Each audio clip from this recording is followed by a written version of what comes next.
January 7, 9:48 a.m. District Court, defendant lobby number 1. Oh, I see. I guess I should have expected this. What, you're still in your uniform? Or that we don't have much information. Nobody saw the other guy, huh? But he was there when I took the coffee over, sir. Scout's honor! Not sure what this is. Not many people call her Maggie, so I'm assuming Gumshoe. Maggie! There it is. Ah, there we go. Ah! The Gumshoe! Are you doing alright? How are you feeling? As if you need to ask Ida questions, sir. Don't let him get you down, Maggie. And don't forget to eat well, okay? Well, with the food at that place, it's gonna be much harder than you'd think. Roger! Maybe it's super healthy, but just tastes disgusting. Probably. And you! Yes? You better square this case away. Got it, pal? Maggie's innocent, you hear? If you screw up, then I'll be doing some squaring away myself while I breakdance. Oh my god. Why'd you have to make him break dance? Squaring away some paperwork for your arrest. What am I being arrested for? Yeah. I think he's serious. Hey, detective, you're on our side for once, right? Yep. So you'll be able to help Maggie out, right? Really? Can you, sir? Of course. I've got the situation under control. I'm gonna be the first witness on the stand today. If something I say doesn't mesh with the facts, make sure you point it out, right? Sure. Okay, we're forming a united front today, pal. You get me? Uh-huh. I can't tell how grateful I am, sir. I can't tell you how grateful I am you ain't hitting yourself in the head every time you salute. Yes, she's actually just doing normal salutes now. I've always admired you so much, detective. I know I can count on you. Looks like it should all go pretty smoothly today, huh? No, it's not. Maya, you jinxed it. I have a feeling Godot is gonna be really smooth at whatever he's gonna do. Godot is always smooth. I can only wish. January 7th, 10 a.m., District Court, courtroom number 4. Hey, Judge, I know a perfect place to get lobster. Court is now in session for the trial of Maggie Bird. Damn, it's good to hear this voice again. The defense is ready, Your Honor. First coffee! Bitter. You know, thinking about it, if he only drinks 17 coffee cups, he's getting coffee off screen then. Yeah. Because I remember in the last one, he did not get 17 slid to him. Oh, yeah. In a case. He's probably just getting coffee constantly. Well, I get to bring my coffee slides back. Those are fun. Mr. Wright. Yes, Your Honor? What's wrong? Nothing. It's just whenever I addressed you at the previous trial, your response was, "You was talking to me?" Well, we know exactly who my imposter is. It was a little, well, intimidating. No, that wasn't me. That was the phony Phoenix. I see. So our trusty Phoenix Wright is back with us now, is he? Yes, Your Honor. And I'd like to make that prior case, you know, non-existent. And we'll see how you do here to determine that. No, in reality, since it was a phony, that prior case should be non-existent, and this case should be the real one. Oh, yeah. Like, the trial would have to be redone if a phony was there to do all that stuff. Yeah, basically. Because that's impersonation and stuff. So... It's highly illegal. Then again... which is highly illegal. Yeah. Especially when they're so obviously different. You was talking to me! Yeah, I'll kill you! I'm surprised that nobody else has figured it out, but I guess, I don't know. People are stupid. Godot took one look at Phoenix Wright and he's like, this ain't him. I'm out. Yeah. I can't deal with this. Because only Godot is smart enough for that. He's like, well, once this burns, the actual Phoenix Wright will come back to save it. I'm sure of it. He's dealt with her. He's dealt with Maggie before anyway, so yeah, whatever. I have a coffee to drink. How trusty. So, I don't even know who I look like. So, Mr. Godot, your opening statement, please. Mr. Wright, whether you're a fake or the real deal, we will find out soon enough through this trial today. No, I am really the Phoenix Wright. That does not make me competent. There is a difference. but I can already tell you, I'm the real Phoenix Wright. I wasn't questioning whether you were Phoenix Wright or not. I was questioning whether you had studied law or not. Oh! Whoa. I have to study law to be a lawyer? Damn! I just winged it. Damn, Godot. That's smooth again. That's what I intend to find out. There's no denying it. I did not study law. Behind that mask is a man who really hates me for some reason or another. I still have no idea who the fuck Godot could be. But, As everyone is aware, the court has already given its verdict on this case once. I petition to throw that out, Your Honor, because it is literally done by an imposter. Therefore, I won't stand for irrelevant testimony during this retrial. It was an imposter! What the hell is this court system? I have no idea. Nor will I stand for a simple repetition of the evidence presented in the last trial. I wasn't a part of it! I don't know what the evidence was! That's a good point, actually. I'm not planning on repeating anything that phony me said. Trust me. Now then, Mr. Godot, please summon your first witness. A different witness than last time, apparently. Let's start with the formalities, shall we? Name and occupation. Witness, state your name for the court. How loud? Sorry. Oh, sorry, sir. The name's Police Department, Detective, Occupation, Dick Gumshoe. Well, that's interesting. Hello, Police Department Detective. Gumshoe, I think you mixed out those rounds. Perhaps you need coffee. All the way around, Detective. Oh, sorry. Anyway, I'm the officer in charge of this case since yesterday, sir. Since yesterday? Yeah, since yesterday. Since yesterday? Yeah, the guy who was on the initial investigation is tied up with another case now. In other words, they just didn't want to have to make a new character for this. More or less. How Gumshoe's really got everything under control, for everyone's sake. I see. So, Detective Gumshoe, would you outline for the court the basic facts of the case? Yes, sir. The victim's name was Glenn L. He was a professional programmer. And part-time sane. He was on the payroll of Blue Screens Incorporated, a local company. Blue Screens Incorporated, that's a good one. It is. They better be fixing those blue screens of death. Oh, yeah. This is the victim's autopsy report. Has it been updated? The court accepts this as evidence. Died of potassium cyanide. Wow. Time of death between 1:30 and 2:30. But like, death by cyanide, that's why the death was so quick. Cyanide is, ugh. Fast, yeah. You actually know why cyanide is so deadly? Do I know? No. It's a very fascinating phenomenon because what cyanide does, it prevents your blood from carrying oxygen. Huh. How do you know this? Have you used cyanide before? No, because I study history generally, and cyanide is what I think Hitler killed himself with. I think I'm just never going to meet you in person now. I'm afraid I might be poisoned. Here are the floor plans of the restaurant. Only 4 tables. When the incident took place, the victim was sitting right here. I mean, if you're going for a more high-class restaurant, then only 4 tables make sense with the prices. That's true. The poisoned coffee was brought over to him by the waitress. The waitress being the accused. Yeah. The victim died from poisoning almost immediately after he took a sip of the coffee. Yeah, cyanide would do that. At the time of the incident, there were 2 other people at the restaurant, or in the restaurant. Mr. Sean Armstrong, the owner and chef, and a regular by the name of Mr. Victor Kudo. I do not want to voice him again. You're gonna have to at some point, I imagine. Wait, I'm gonna be voicing the majority of the witnesses.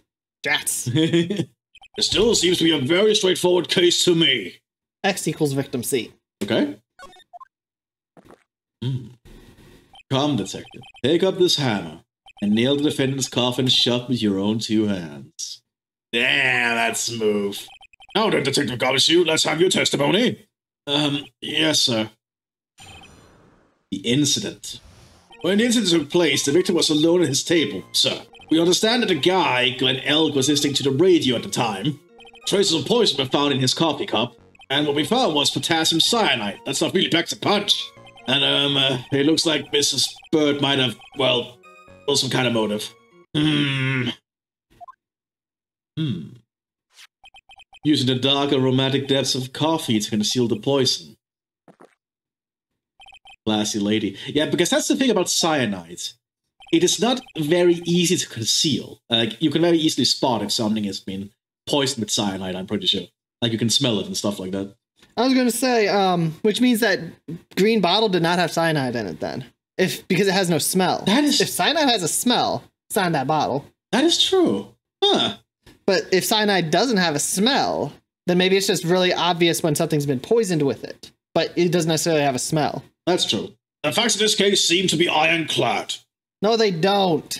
Mr. Wright, I will ask you to begin your cross-examination, but... Yes? Please, no intimidation tricks this time around. Is that understood? I already told you, that wasn't me. Am I gonna have to start acting like that other guy now? That's gonna be funny if you have to. You was talking to me! When the incident took place, victim was alone. No, he wasn't. Probably, I don't know. Can I stop you for just a minute? What is it? Is there something that contradicts the evidence? Yes! He's so desperate for that to be true, he's practically crying. Your testimony just now doesn't match the testimony given by Miss Bird.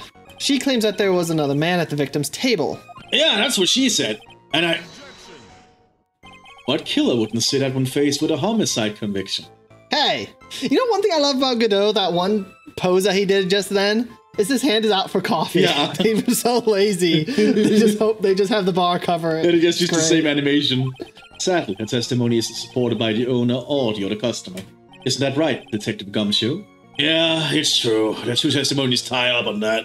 They both said there was no other guy at the table. What should I do? Should I press on this point a little harder? I'm not actually sure. We'll leave it for now. I will leave it for now. We'll keep this in mind, I think. No, I should leave it alone. I've got a bad feeling about where this is going. If you got a bad feeling about this, then maybe you should leave it alone. I once had a bad feeling that I was about to have a bad feeling. It was really bad. How does that work? It just gets bad feeling inception, I guess.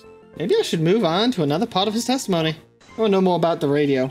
He was listening to his radio, you say? Yeah, he had a portable radio in his chest pocket.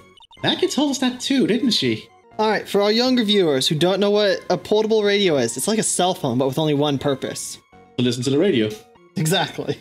I'm not sure why he had his sane thing on, though. I'm confused on that. Yeah, that one might just be a Japanese thing.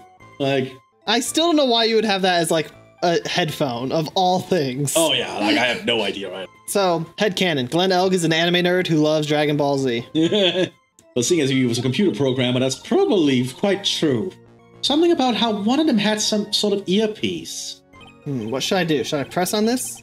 I think so. Yeah, that's press. Because what was he listening to? Do we know? Yeah, we do know. And what was it the victim was listening to on the radio, Detective Gumshoe? Huh? How should I know? Thanks a lot. We're now one step closer to the middle of nowhere. This isn't going very well, is it? You're supposed to know these things, Gumshoe. Detective, could you perhaps tell us about the poison and how it was used? They were found in his coffee cup. Are we going to learn about cyanide, I wonder? No. So, traces of poison were found in the coffee cup and nowhere else. Which means that poison is still on the table to this day. Yeah. Because they never changed the sheet. Oh my god.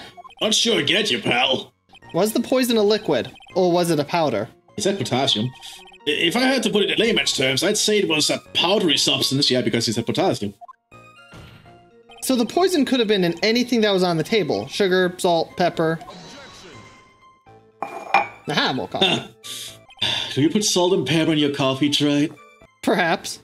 The victim took his coffee black with no sugar. Eh. Seems that the poison could have been in coffee. What should I do? Should I press on this? Is there anything to press? No, I don't think there's so. not anything to press here, no. No, I should leave it alone. Got a bad feeling about this. Oh my god, this again. Go away. I don't need a bad feeling inception. And what we found was potassium cyanide. That stuff really packs a punch. Potassium cyanide? I've heard of that chemical before. Exactly how strong is this poison, Detective Gumshoe? It's, well, that stuff is lethal. Well, duh. I could have told you that. Eat too much and your history. He drank a little bit of his coffee and died. Yeah, that's possible, right? How much is too much? A lethal dose is 1.2 grams. Is that how we say it? That's 0. 0.2. 0.2 grams. That's about enough to finish anyone off. 0.2 grams. How much is that? You know when you swap your ears for earwax? Yeah, about that much. Earwax, huh? Sounds like something Gumshoe's got an abundance of. Such a small quantity of poison could have been concealed anywhere. Yeah, and it looks like Miss Bird might have had, well, some kind of motive. Some kind of motive? Yeah, but if you ask me, it's been blown way out of proportion. You know what my golden rule is, Detective. Chuck out a bad cup of coffee, and always get another. Huh? I don't get it. I'm saying we can always get another witness on the stand if we have to chuck you out. Stick to the facts, Detective. Now then, what was Mrs. Bird's motive?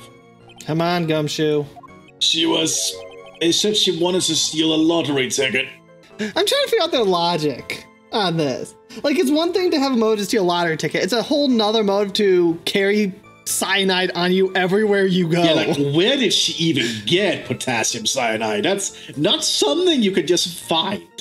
No, I'm just wondering why she would be carrying it on her for a random chance of a random person that's never been there before to come in and win $100,000. Oh, yeah. It's like, how is this a motive Where'd you get the cyanide? Yeah, like that's the most curious thing. Unless you ground up a lot of apple seeds. That's fun fact. Do they have apples in a French restaurant?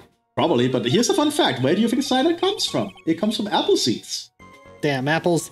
That's how you keep doctors away. You poison them. I knew it. That's what we heard yesterday, too. It disappeared from the scene of the crime. Also, someone did steal it. And it wasn't just any lottery ticket. It was a winning ticket for $500,000. Thinking about it, I have to only assume they looked into it, but has anyone claimed that money? That's actually a really good point. Because they would be able to tell. Because often, yeah, they would be able to find out who got the money. So I can only assume it hasn't been claimed yet, but after a while, I think it goes away. I don't know how it works in Japan, but I know here in my country, in Denmark, the government has a good oversight over the whole lottery thing, so they wouldn't be able to tell. Well, here in America, which is where this game is right now, not in Japan, but in America, because there's a tipping culture, and it's stupid. It depends on the state, but the government and the police would be able to see if somebody got, like, an influx from that, and they'd be able to see who claimed that money. Yeah. Because it would be part of an investigation. They'd be able to find out. So they're either incompetent or they haven't been claiming it. Yeah, I think someone might not have been claiming it. Mr. Armstrong knew about the ticket too, didn't he? But he stole the wrong one. Then, is it possible Maggie stole the winning one? What should I do? Should I press on this point a little harder? Yes, I said we could press harder. Wait a minute. The mere fact that the lottery ticket disappeared in no way implicates my client. Huh. I have here in my hand the very ticket in question. What? Where'd you get it? That's the $500,000 lottery ticket. One of the female police officers found it when she was conducting a search of the defendant. It wasn't Maggie? Of course. Oh, shit. No, this still smells like a setup. Yeah, it kind of does, but still. Maggie seems too honest to do something like that. Maybe she's just secretly evil. What? Order! He's quite a lucky bird, our little waitress. You will submit that ticket as evidence to the court immediately. I'd better keep an eye on that ticket. The way the judge's voice is quivering. Oh, $500,000. I could do so much with lobsters with that. You get $500,000, Your Honor, but you can only eat them at Très Bien. What? Have fun. I don't think I've ever been to this place. Well, you'll love their lobster then. This ticket... Oh, yeah, that's the judge. This ticket was presented to the court in the previous trial, too. But it feels heavier now somehow. $500,000, you say? Oh. Did you not know the amount then? I don't think he ever disclosed the amount then. Ooh. It's just a scrap of paper. What matters is where it was found, Your Honor. And that's on Maggie's person, unfortunately. You really think there are any contradictions in this testimony? To be honest, I don't know. Well, Gumshoe told us out in the lobby. He said we'd be forming a united front, right? How would we win the case if he doesn't throw us a line? I don't have a whole lot of options right now. The best I can do is gather the facts together, I guess. Okay, so what do we do here? We press this first one? Yeah, that's what I'm doing. Hold on. Blah, blah, blah. Press harder. Yeah, press harder. Well, maybe the other witness just missed him. Perhaps their view of the victim's table was obscured in some way. Yeah? Huh. An argument is as weak as the coffee at Très Bien, right? I have here in my possession a ticket. A ticket? Looks more like a photo to me. Yes, a one-way ticket to Guiltyville. Population, the defendants. This is a photograph taken from near the entrance to the kitchen. Why? Huh. This is the scene as witnessed by the chef, moments after the poisoning took place, correct? Why did he take a picture? That's a good question. I think the court will agree that such a clear view of the scene of the crime... How, Mr. Wright, could anyone have overlooked the second person at the table? Ugh. It certainly seems to show the victim's table extremely clearly. Okay, so if we keep pressing hard on these things, are we gonna get evidence? So we already pressed harder on that one. Are you absolutely certain that the victim even drank any of his coffee? Huh? What do you mean? According to this file, the poison was found in the victim's coffee cup. But what proof is there that the victim ever drank any of it? Oh, hey, you're right. That's what I was thinking. In case you were wondering, the last objection was for the detective there. I kind of agree with Godot on this one. The detective definitely was not thinking. Huh? For me? Oh, hey, you're right. You may be fooling the court, but I'm not falling for it. If you have the time to waste, you have the time to present that piece of evidence. That piece, sir? Yes, that piece. What piece was it again?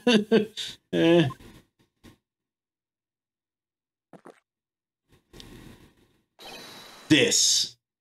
Hey! Dude, that was just rude.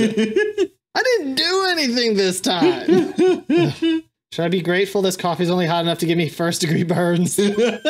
Oh, now I remember. This is the, victim's coffee cup. Yes, the victim's cup. Take a good look at the rim. Oh, yes, it's unmistakable. There's clearly a coffee stain on it. Conclusive proof that the victim did drink the poisoned coffee that was in this cup. The victim gulped down the bitter death that the waitress brought to him. Like this. Ugh. Did he just down a whole cup of coffee? Yes. Wow, Gudo. For the record, the only prints of the cup were the victim and the defendants. Okay. Okay. On further investigation of this cup, we found a certain chemical substance. That's enough. The facts of this case seem overwhelmingly clear to me. The defendant had ample opportunity to commit the crime of which she is charged. Where'd she get the cyanide? Yeah, I'm wondering that too. Furthermore, it seems beyond reasonable doubt that she did indeed commit this crime. Like an old man who knows the score. There's also the matter of the $500,000 lottery ticket, which is right here in my hand. That alone provides a very credible motive. Where'd she get the cyanide? I mean, for that sum of money, even I might be tempted to bend the rules. Somebody keep an eye on the judge. I don't mind an old man who speaks to the siren call of money. Not good, Nick. That evidence against Maggie is starting to pile up fast. Yeah, that's because the court has ruled guilty once already. I'd say it's about time to wrap up this repeat performance. With one final decisive piece of evidence. He's got more evidence against Maggie. This is the apron of the delightful Miss Bird was wearing at the time. Why is there blood on it? More importantly, why'd you take the apron but not give her new clothes? Yeah. For a month! Like, why is there blood on it? I'm pretty sure cyanide does not force you to bleed. I mean, it could be ketchup. She is in a restaurant. That's true, but in a French restaurant? Wow, that's not the cleanest apron I've seen. That stain looks like... It can't be blood, can it? It seems the star of our play was a little flustered. She's a klutz. And somehow spilled coffee on herself. The coffee? That's not exactly the first thing that caught my eye. Of course, the coffee stain isn't the most interesting thing about this apron. No, there's something else that stands out even more. Something else? I presume you mean... Of course, I'm referring to the pockets. No? Do you not see it? I see the pocket. That's pretty obvious. Yeah, it's a pretty obvious pocket. Pocket? A search carried out right after the incident uncovered this. Potassium cyanide. Oh god. The very poison used by the killer was in her apron pocket. A bottle of poison? In Maggie's pocket? Yeah, and Maggie's prints were the only ones on it. Wow, okay, what? What? Order! Court will accept these items into evidence. Huh. There's something still bothering me. Mr. Godot, why have you not explained the blood stain to the court? Blood stain? What blood stain would that be? Oh, it's not blood. Don't play games, prosecutor. The blood-colored stain that's smeared all over the apron. That's ridiculous. No one told me anything about a blood stain. So it's not. Is it not blood? Hold on. I don't think he sees it. Huh. You don't need to be told. Just look at it. Well, detective, would this stain really be blood? No way, son. That's, it's just ketchup. You were right. It's just ketchup, sir. But he would have noticed that. Anyone with eyes can see that. Is Godot colorblind? I'm confused. Ketchup? She must have gotten some of her apron while taking someone their breakfast that day. Who else goes there? An old man. You could have spoken up a little sooner, Detective Gumshoe. Pull a stunt like that again, and I'll have you drink 17 cups of ketchup, witness. Wow. But the detective didn't pull anything. You're the one who didn't mention it at all and didn't even notice the red stain. You what was already. I haven't seen anything yet to make me doubt the last ruling I made on this case. How about the fact it was an imposter? Motive, the opportunity, and the supporting evidence, they have all been clearly established.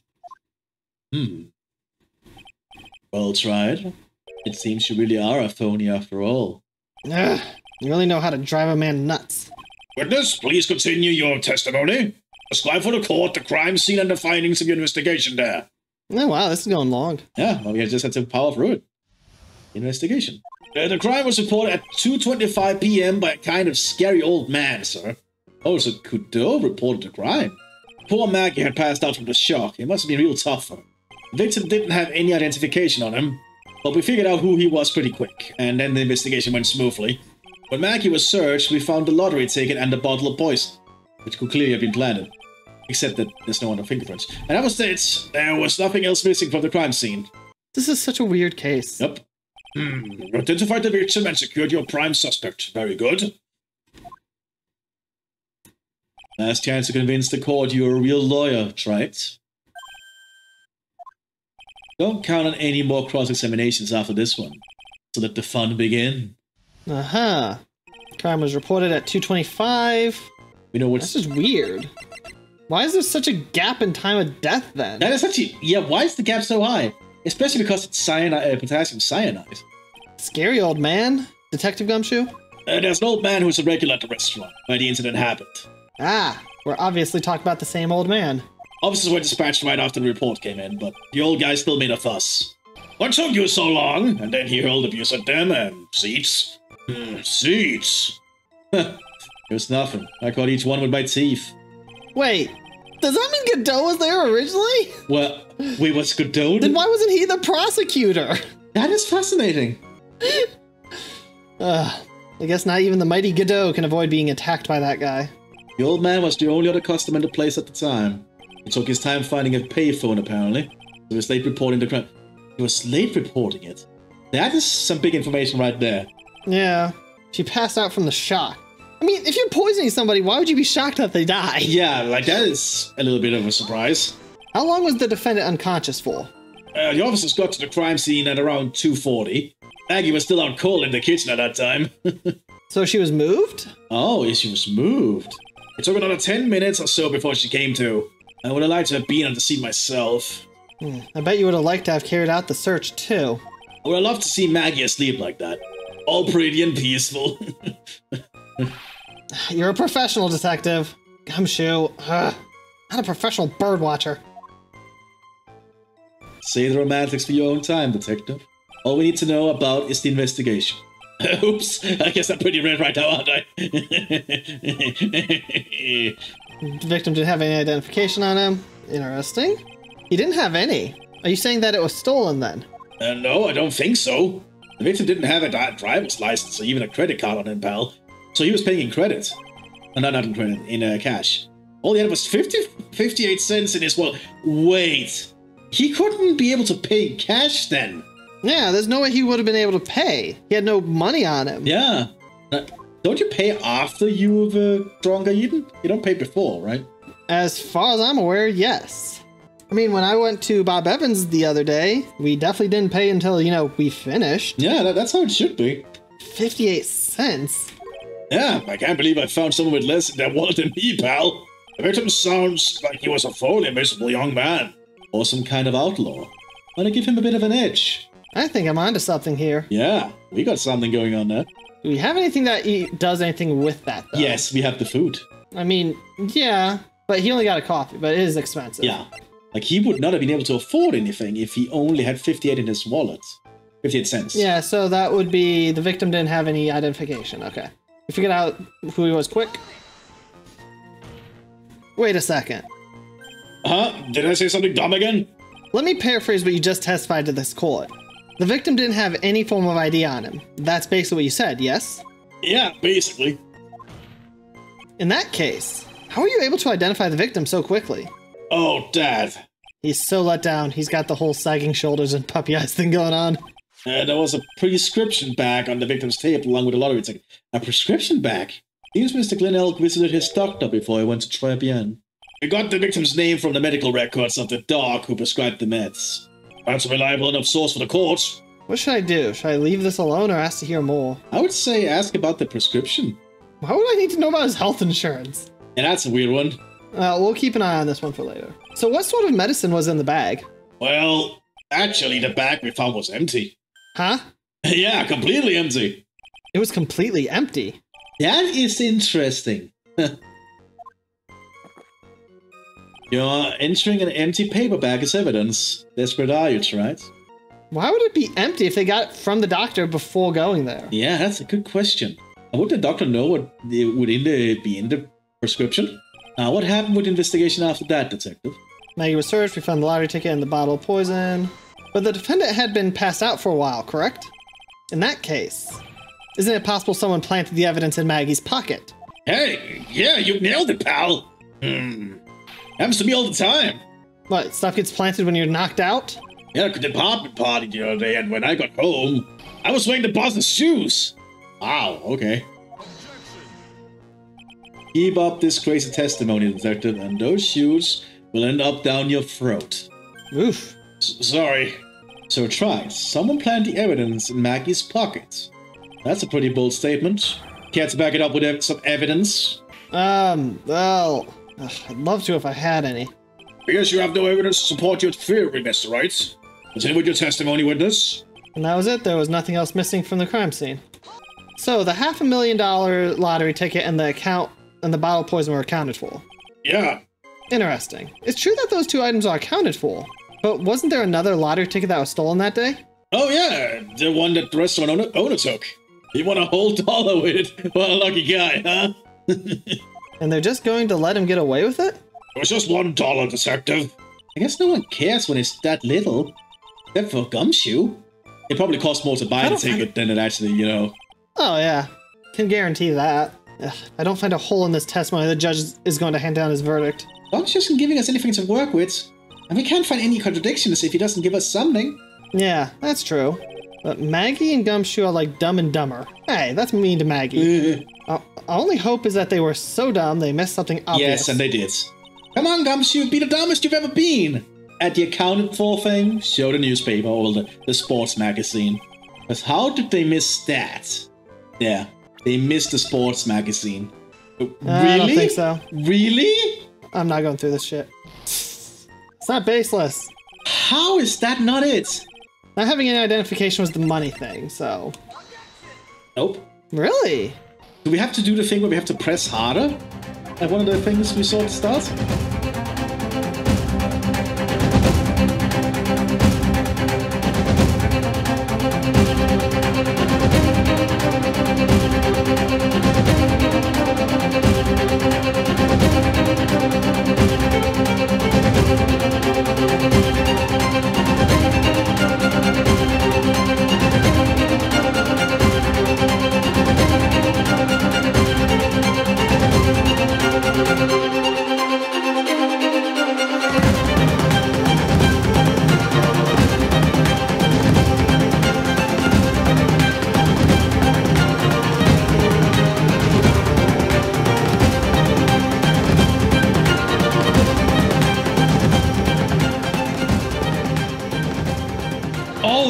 The bag. The empty bag, yeah. Ugh. Detective Gumshoe, I think I should point something out to you. There's just one small contradiction in your testimony. Oh, finally! I'm getting all anxious just waiting, so hurry up, will you? You testified that nothing else was missing from the crime scene. However, the prescription bag you mentioned was empty. Did the officers recover the medicine from the scene of the crime later? No, they didn't. The victim was given a prescription right before going to Très Bien. Where, then, did the medicine disappear to? You are too cool, pal! Indeed. Due to considerations wasn't given to the victim's prescription in the previous trial. Witness, why do you always overlook such vital pieces of evidence? He wasn't there last time. I guess that's the most careless thing I've done so far, huh? The victim was killed by poison, and the victim's medicine mysteriously disappeared. The victim's own prescription could have been the lethal poison itself. Oh. Order! Order! Well, Mr. Godot, what do you have to say to that? That's all. What? Read for the court the name of the clinic on the prescription bag, if you will. What's the clinic's name got to do with anything? New Ear Otolaryngological Clinic? Otolaryngological? Whatever. Just what kind of illness must the victim suffering from, Mr. Bro? Hardly an illness, Your Honor. More like a bitter war wound, you could say. A war wound? The day before the incident, Mr. Elk found himself in a fight. Took a blow to the side of the head and ruptured his eardrum. What? Ow. He ruptured his eardrum? Wow. And what on earth was the prescription he was given? It was a cream that was to be applied topically inside his ear canal, not to be ingested. What? It's mentioned in the autopsy report if you read the fine print. They found traces of the medication in the victim's left ear. Okay, so... Wait, can we read the fine print? No, we can't read the fine print, so shut up. Yes, here it is. Very, very fine print. Seems Mr. Elk had correctly applied some of his medication while he was at Fabienne. Therefore, it would be absurd to believe that he would have eaten his medication. Ugh. Well, it's still missing. Yeah. Seems that his medication is irrelevant to the case after all. No. Nick, if you don't think of something quick, it'll be all over. Ugh, she's right. I can't get away with any old, weak objection. What should I do? You have to push it, I think. Yeah, there's nothing else we can do, I think. You have to push it. Only moments ago, Mr. Godot made the following statement. It seems Mr. L correctly applied some of his medication while he was at Très Bien.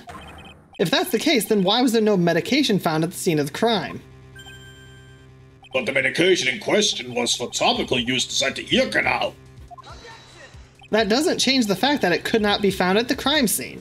However insignificant it may seem, it's a lawyer's duty to pursue the truth. You know as well as I do that medication is irrelevant.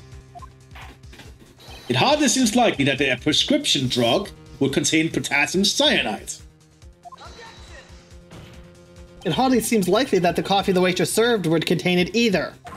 But it did. The possibility is undeniable. That's enough. Mr. Godot, is the detective the only witness the prosecution wishes to call? Mr. Godot? I've got my own witness I'd like to call, sir. It's the old man who was there in the restaurant on the day of the murder. Victor Kudo? The pigeon hater. Very well. The matter of the disappearing medication seems a little more trivial than trivial at best. However, wasn't explored at all in the previous trial. That is something that bothers me. Yay! Good job, Nick! Court will adjourn for a 10-minute recess, after which we will hear the prosecution's next witness. I suppose this means I'll just have to finish you off in my last 6 cups. He did not drink 11 cups. He did not. He did not drink 11 cups. Court's adjourned for recess.